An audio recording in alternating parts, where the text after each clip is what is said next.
കുഞ്ഞു ഇച്ചിരി നടക്കടാ. ഇതെന്താ ഇത്? 3 ദിവസം ഒന്നും പറഞ്ഞു പോയിട്ട് ഇപ്പൊ 4 ദിവസമായല്ലേ പോയിട്ട്. കുഞ്ഞിന് തിന്നാനൊന്നും കൊടുത്തിട്ടില്ല അതിനു. അമ്മ അങ്ങനെ തിന്നാനും കൊടുക്കാണ്ട് നിക്കോ? ഓളെ ഇഷ്ടമല്ലാണ്ട് പിന്നെ ഇതെന്താ ഇതിന്റെ കോലം എങ്ങനെ? അറിയില്ല. ഞാനിവിടുന്ന് മര്യാദക്ക് ഭക്ഷണമൊക്കെ കൊടുത്ത് കുഞ്ഞനെ എമ്മാതിരി തടിപ്പിച്ചെടുത്തതാ. ഇതെന്തെന്നാ ഇത്? അത് കുറച്ച് മധുരൊക്കെ അച്ഛൻ പറമ്പിൽ ഉണ്ടാക്കിയതായിരുന്നു. ഓ, ഇതാടെ വേണ്ടാണ്ടിട്ടായിരിക്കും. അല്ലെ കുഞ്ഞന്റെ നിറം എന്താ എങ്ങനെ? അമ്മ ആടെ കുട്ടികളൊക്കെ ഉണ്ടല്ലേ, ഒരു കളിച്ചിട്ടത്. എന്ത് ഇതിനെ മണ്ണിലും ചളിയിലിട്ടിട്ട് എന്റെ കുഞ്ഞൻ ഇതെന്റെ അമ്മോ നോട്ട കുഞ്ഞന്റെ കയ്യൊക്കെ കറുത്തുപോയി. ഒരു മനുഷ്യനോട് ഒരു ഇണക്കം ഇല്ലാണ്ടായി പോയി കുഞ്ഞൻ 2 ദിവസം കൊണ്ട്. ഞാനിവിടെ അരിക്കൊന്നും വെള്ളം ഇട്ടിക്കില്ല. ചോറിങ് വെച്ചോ.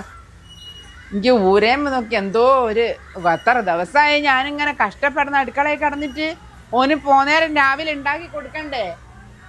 2 ദിവസം അമ്മ ഞാൻ പോയിട്ടൊന്നും വീട്ടില് മനുഷ്യന് ഊരി അനക്കാനാന്നില്ല ഇവിടുത്തെ പണിയൊക്കെ എടുത്തിട്ട്. കുഞ്ഞൻ ഇനി അവിടെ പോകരുതിട്ടോ. കുഞ്ഞൻ അച്ചാച്ചനും അച്ചമ്മയും ഒക്കെ മതി കേട്ടോ. അമ്മമ്മയും അമ്മച്ചനും ഒക്കെ അപ്പിയാ കുഞ്ഞാ. അങ്ങോട്ട് പോകരുതിട്ടോ ഇനി.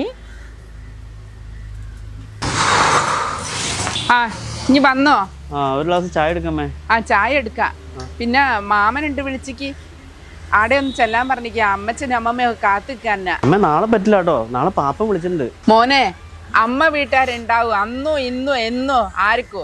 അച്ഛന്റെ വീട്ടുകാരൊക്കെ പിന്നെ. പാപ്പനെന്തോ അത്യാവശ്യത്തിന് വിളിച്ചതല്ലേ, ചെന്നില്ലെങ്കിൽ മോശമല്ലേ? മാമനും അമ്മച്ചനും അമ്മമ്മയൊക്കെ അന്നെ എങ്ങനെയാ കൊണ്ടുവരുന്നത് നിനക്ക് അറിയാവോ? എന്റെ അമ്മ പോകുന്നില്ല എന്നല്ല പറഞ്ഞേ. നമുക്ക് 2 ദിവസം കഴിഞ്ഞിട്ട് പോവാം. അച്ഛനും അച്ഛന്റെ വീട്ടുകാരും ഒക്കെ പിന്നെ. അമ്മേന്റെ വീട്ടുകാർ കഴിഞ്ഞിട്ടാ അതൊക്കെ. അല്ല